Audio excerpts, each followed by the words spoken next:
He pulled it down and unzipped the main compartment first, out of habit more than anything else. Inside were the usual things: a folded rain poncho, an old travel journal, half filled with her handwriting, a packet of pain relievers with 2 tablets left. He moved them aside and reached for the side pocket, tugging the zipper open. His fingers found the adapter immediately, but beneath it, tucked inside a soft fold of knitted fabric, was an envelope. It wasn't sealed. The flap was simply folded over, the way people store things they intend to keep private, but not necessarily secret. Or so they tell themselves. He almost left it alone. In 8 years of marriage, Ethan and Mara had always given each other the particular kind of trust that doesn't feel the need to inspect. He would have put the envelope back exactly where he found it, zipped the pocket closed, and gone on with his afternoon. But the corner of a photograph was visible, just barely, where the envelope's flap had shifted. He could see the edge of a hospital room. White sheets, a pale yellow blanket. He told himself later that anyone would have looked. That curiosity in that moment wasn't suspicion. It was human. He pulled the photograph out slowly. Mara was younger in the picture, visibly so. Her face softer and stripped of the particular confidence she wore now. She was lying in a hospital bed, hair limp against the pillow, eyes carrying the deep exhaustion that only comes after something profound has happened to the body. But she was smiling, not a wide smile. The quiet kind, private and overwhelmed, the kind that knows exactly what it's looking at. She was holding an infant. A tiny, impossibly small infant, wrapped in a pale yellow blanket, one miniature fist pressed against a pink cheek. Ethan felt nothing for the first 2 or 3 seconds. Just the kind of blankness, the way a mind temporarily refuses to process something it wasn't prepared to receive. He turned the photograph over. For Ethan Vale, that moment arrived on a Wednesday afternoon in March, while he was searching for a travel adapter in the bottom of an old storage bag. It was supposed to be an ordinary day. It ended as the last ordinary day he would ever have. Act 1. What was hidden in the dark. The weekend was supposed to be a celebration. Ethan and Mara had been married for 8 years, and for most of those years, the word that best described their life together was steady. Not the breathless, dizzy kind of love that burns fast and collapses under its own heat. Something quieter. And, in Ethan's estimation, something rarer. The kind of love that shows up reliably, like morning light through familiar windows. He had come home early from work, specifically to start packing. Mara had been planning the trip for weeks. A small anniversary getaway to a lakeside inn 3 hours north, the kind of place with wood-burning fireplaces and no reliable cell service. She had circled the dates on the kitchen calendar in red pen back in January, which made him smile every time he noticed it. Mara planned things the way she loved, quietly, thoroughly, and well in advance. He moved through the house with easy familiarity, pulling a travel bag from the hallway closet, locating chargers and toiletries, humming something he couldn't name. The late afternoon light came through the kitchen window in long amber strips. The house smelled faintly of the coffee she had made before leaving for her sister's, and the radiator ticked in the corner the way it always did in March, like it was still arguing with the last of winter. He was looking for the travel adapter, the one with the 2-pronged end that Mara always packed, because the inn had old outlets that didn't cooperate with standard plugs. He remembered she had used it last year for a work trip, and had lightly put it back in the zippered side compartment of her old canvas travel bag, the soft grey one she kept on the upper shelf of the closet, behind the winter coats. He had to stand on his toes to reach it.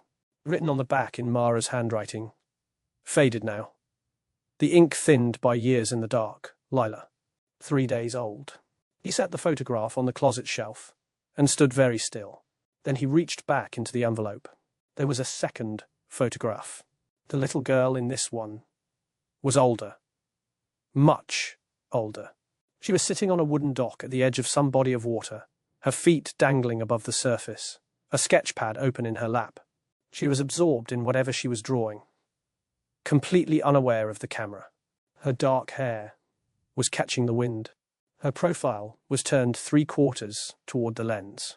Ethan looked at her for a long time. Then he picked up the first photograph and looked at it again. Then he looked back at the second one. He knew that profile.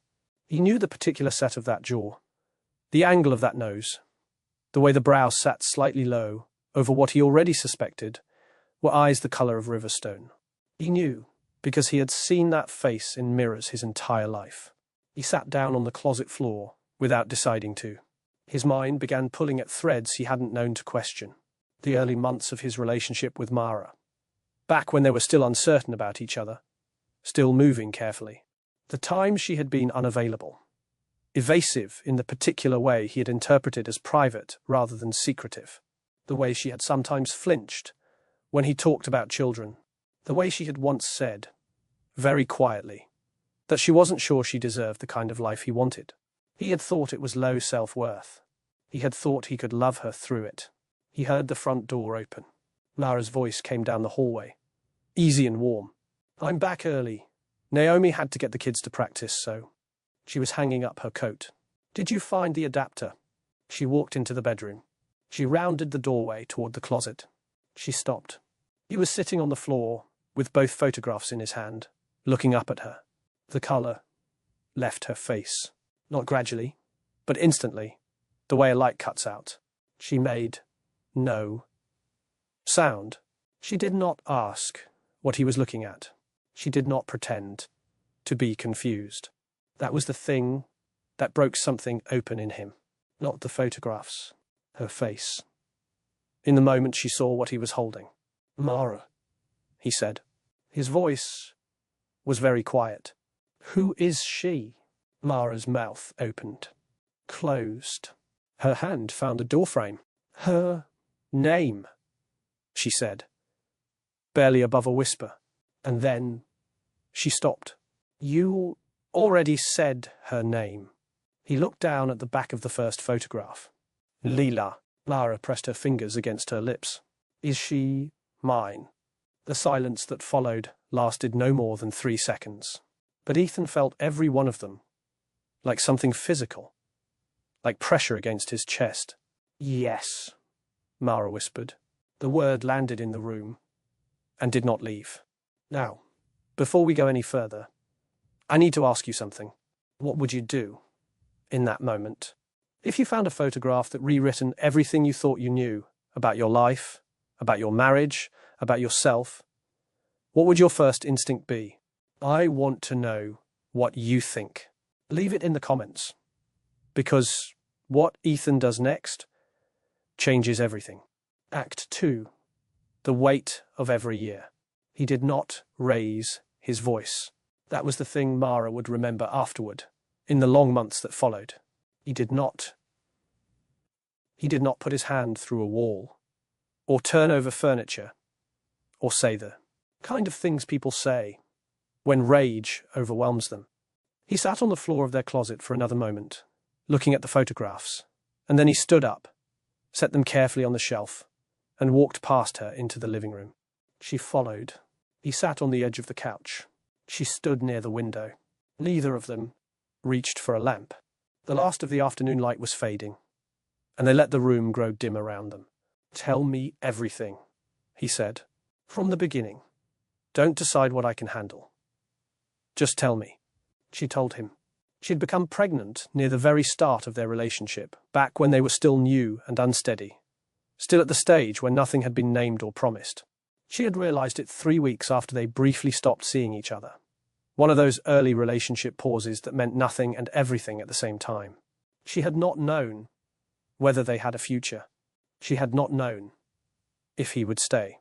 And she had been so certain, in that terrified, isolated way of someone who has already been left before, that arriving at his door with a pregnancy would push him out of reach forever. "I thought you'd think I was trapping you," she said. Her voice was flat and careful, the way people speak when they're trying to get through something without breaking. "We had known each other for 6 weeks. I thought you'd run." "You didn't give me the chance to decide that."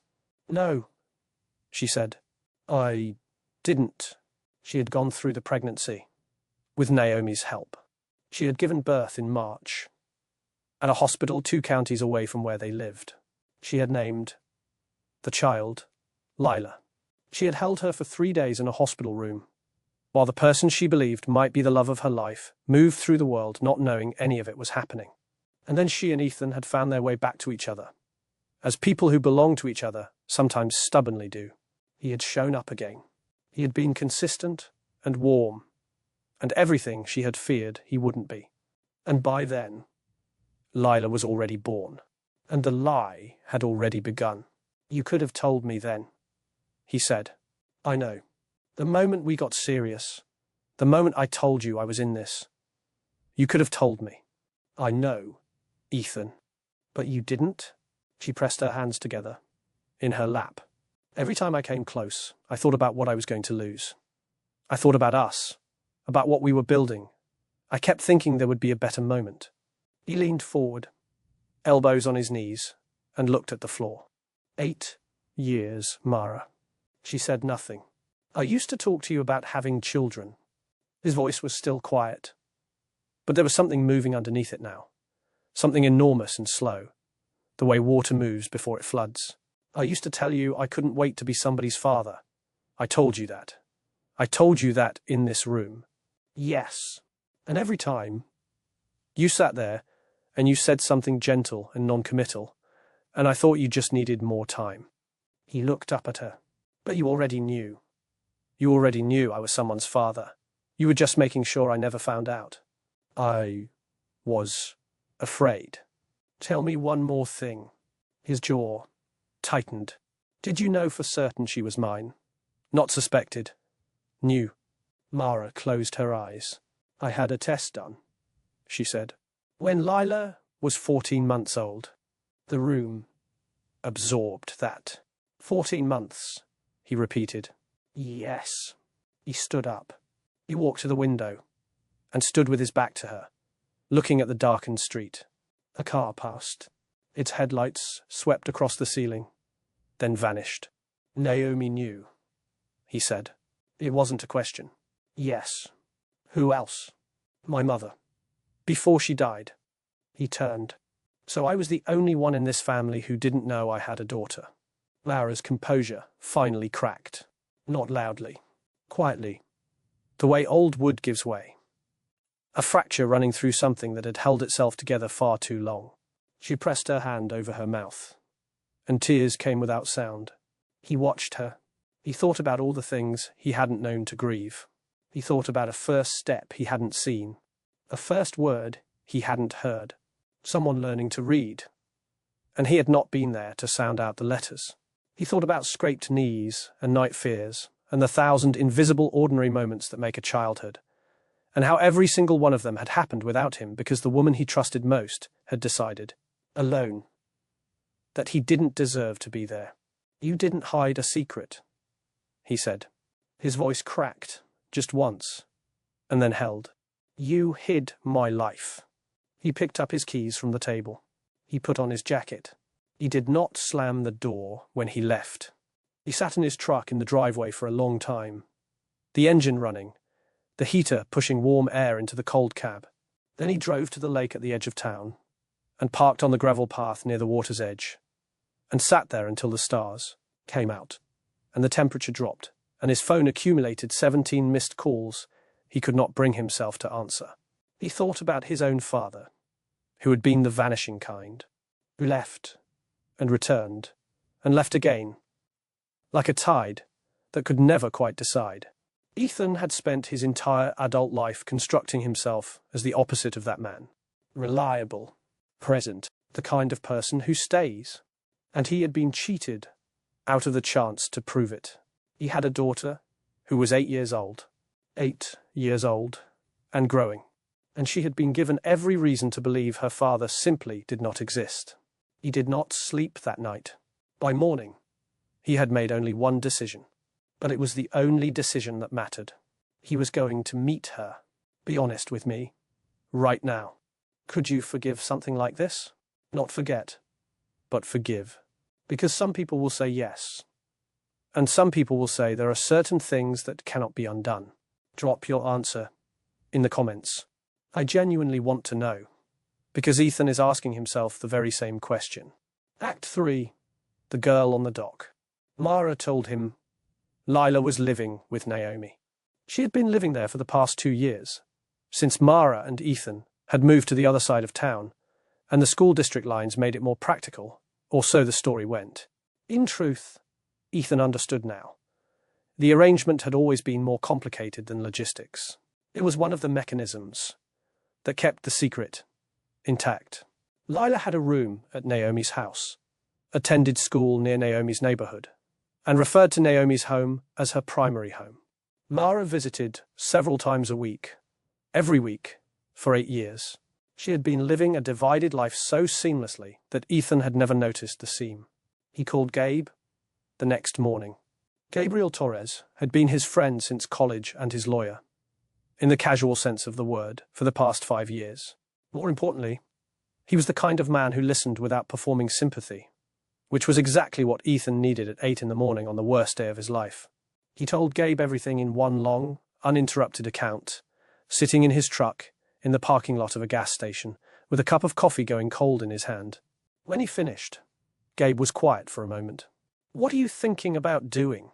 Gabe asked. "I want to meet her. Before or after you decide about the marriage. That's the thing." Ethan looked through the windshield, at nothing in particular. "I don't think those two decisions belong together." "No," Gabe said. "They don't." "Oh, pause. You don't need to decide today whether you can be her husband. But that little girl shouldn't have to wait while you sort out what you feel about her mother." Ethan nodded, even though Gabe couldn't see him. He called Mara an hour later. His voice was composed and careful. He told her he wanted to meet Lila, not as a dramatic confrontation, not surrounded by explanation and adult emotion. Somewhere gentle, somewhere the child would feel safe. Mara told him about the school art showcase that Friday evening, at the elementary school 2 miles from Naomi's house. Lila had a painting on display. She had been talking about it for 2 weeks. It would be crowded enough that his presence wouldn't feel overwhelming, and Lila would be in her element, which was the only grace Ethan had thought to ask for. He said he would be there. He did not sleep well that week. He drove past the school twice without stopping, not meaning to, the way grief navigates without asking permission. He bought a small sketch pad at a corner art supply shop, and then left it in his car, not certain why he'd purchased it, and not ready to think about it too hard. Friday arrived. The school gymnasium had been transformed with the cheerful optimism of people who love children. String lights were looped along the ceiling. Each piece of artwork was mounted on white backing board with the student's name written below in careful block letters. Parents moved through the rows with plastic cups of lemonade, making the kinds of sounds adults make when they are genuinely moved by what small people create. Ethan arrived early and stood near the entrance for a long time. Then he saw her. She was standing in front of her painting, a little apart from the people around her, not performing the way some children do when they want to be noticed. She was simply standing there with her arms loosely crossed, studying her own work with the particular critical attention of someone who has already identified what they would change. Her dark hair caught the gymnasium light. She tucked a strand behind her left ear with one finger. Ethan stopped breathing. He had done that exact gesture his entire life. Left hand. Een finger. Without thinking. He stayed where he was for a long moment, just watching. Mara was nearby, speaking softly with Naomi, both of them aware of him without looking at him directly. The air between the four of them was full of things no one was saying. He walked toward Lila slowly. She noticed him before he reached her, the way observant children always notice the adult who is moving with purpose. She looked at him with eyes that were riverstone grey, calm and measuring. He stopped a few feet away and looked at her painting. It was a shoreline, rendered in blues and greys, and a particular amber that caught the last of a painted sunset. Along the waterline, there was a small wooden dock. Standing at the end of the dock was a figure, loose and impressionistic, not fully detailed. The figure was looking out at the water, looking but facing away, visible but unreachable. "This is yours?" he asked. "Yes," she said. It's beautiful. She looked at it herself. There's something wrong with the light on the water. I didn't get it right. How do you know? She glanced at him. Because I've looked at real water a lot, and it doesn't do that. He nodded seriously. You're right. Real water moves differently. The reflection breaks up. She studied him for a second. How do you know? I used to draw. A long time ago. She considered this. Then she looked back at the painting. Mara had arrived at his elbow, quiet as a held breath. She said, simply, Lila, this is Ethan. He's a friend of mine. Lila looked at him again, the measuring quality in her eyes sharpened by a degree. Are you the person she never wants to talk about? She asked. The gymnasium continued its warm noise all around them. Somewhere, a child dropped something and laughed. Ethan felt the question land in the center of his chest and stay there. He looked at Mara. She looked at the floor. He looked back at Lila. What makes you ask that? Because when I ask about my dad, she said, with the frank, unadorned honesty of a child who has been carrying a question for too long, she gets the same face she has right now. And you're looking at me like you're trying to memorize something. Ethan crouched down, so he was closer to her height. He was aware that what he said in the next 20 seconds mattered more than almost anything he had ever said in his life. Did you know about me? She asked. Before tonight? He held her gaze. No, he said. I didn't know. She processed this. But if I had known, he said carefully, I would have come. She looked at him for a long moment. Then she looked at the painting. Then she looked at him again. And something in her face, not trust exactly, but the distant, cautious cousin of trust, shifted by a fraction. The figure in the painting, he said quietly. Who is that supposed to be? She tilted her head. I don't know yet. I couldn't decide who to put there. He looked at the dock, the lone, faceless figure at the water's edge, looking out, waiting, or searching, or simply standing at the border of something enormous. Maybe you don't have to decide tonight, he said. She seemed to find that acceptable. Across the gymnasium, Naomi watched them from a distance with her arms folded and her face arranged into something that had not yet decided whether it was relief or guilt.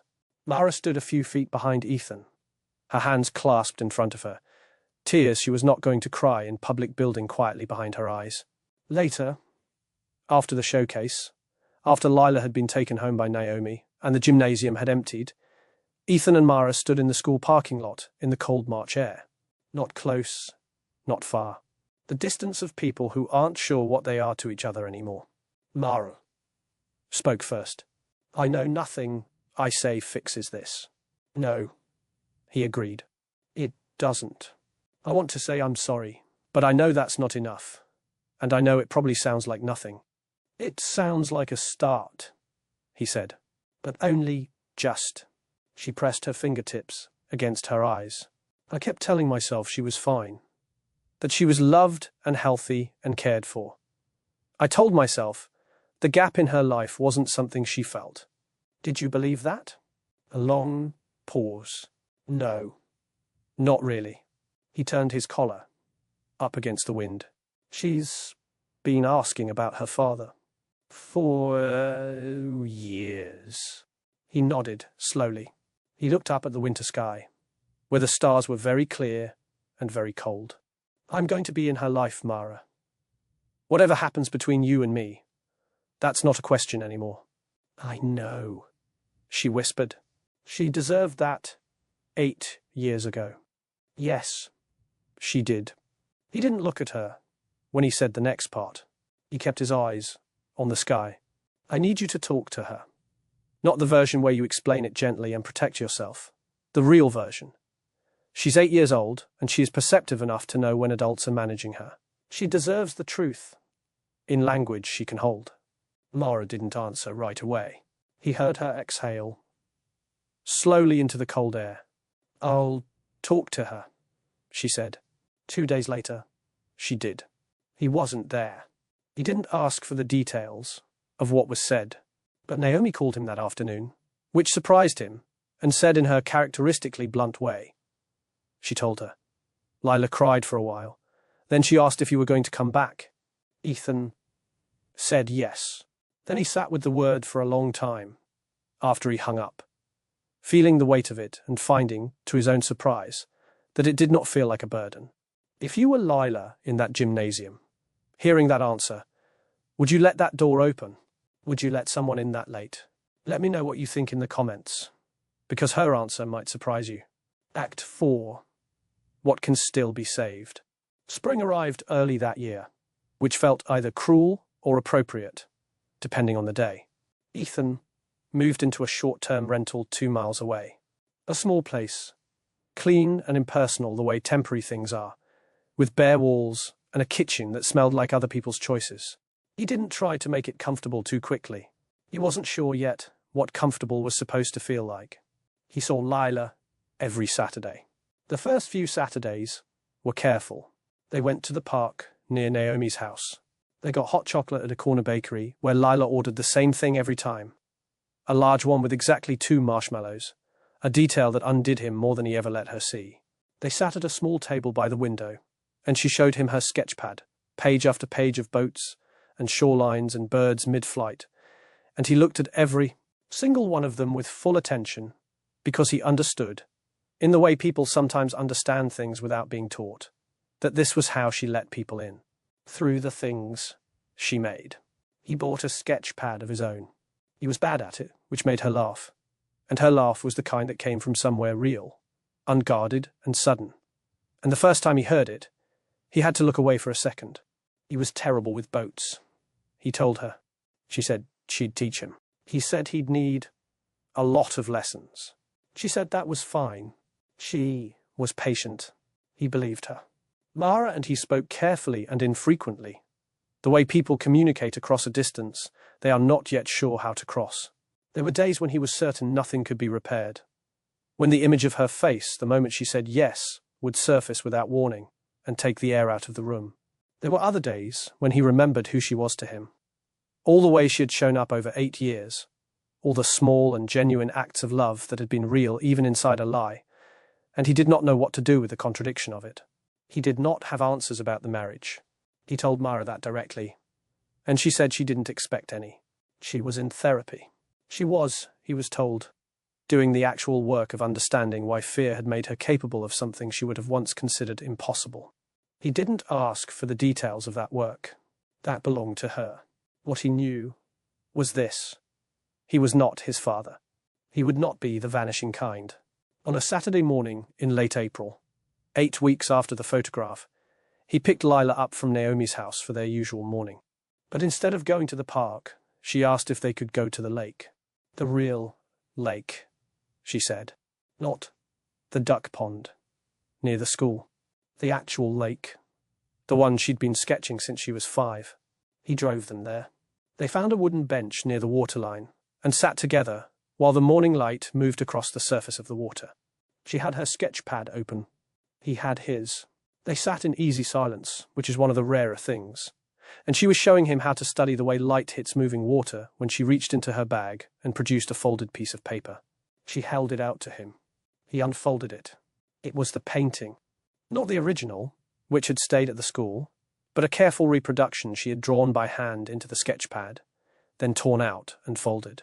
The shoreline, the dock, the amber and grey light, and the figure at the end of the dock.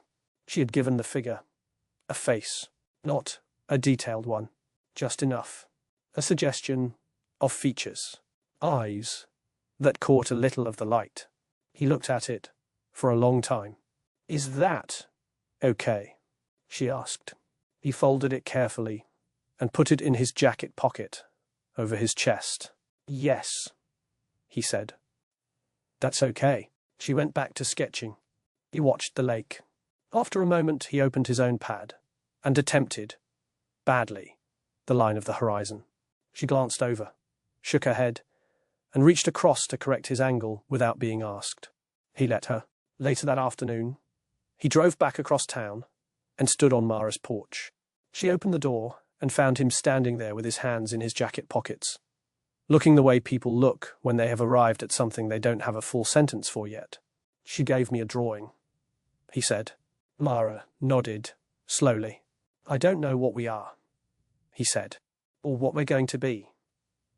I can't promise you an answer to that right now." "I know," she said quietly, "but I know what I'm not going to do." He held her gaze steadily. "I'm not going to let her grow up wondering whether she was chosen." Mara pressed her lips together.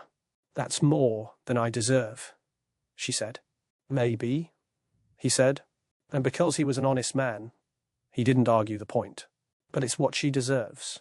He put his hand briefly on the doorframe, the way you touch something when you aren't sure if you're saying hello or goodbye, and then he turned and walked back to his car. Inside his jacket pocket, against his chest, was a small folded drawing of a figure standing at the end of a dock, finally given a face, looking out at the water. Not at the horizon, not at the emptiness, at something just arriving. Do you believe love can survive a truth this large? Not the easy version of survival, not pretending it didn't happen, but the real kind, where you look at the damage and decide what's worth rebuilding anyway. I think about that question a lot, and I think Ethan's answer was the only one that mattered. Not the one about his marriage. The one he gave on a bench beside a lake, when a little girl handed him a drawing and asked if it was okay. If any part of this story stayed with you, please share it, and if you haven't subscribed yet, come back for the next one. There's always another story worth telling.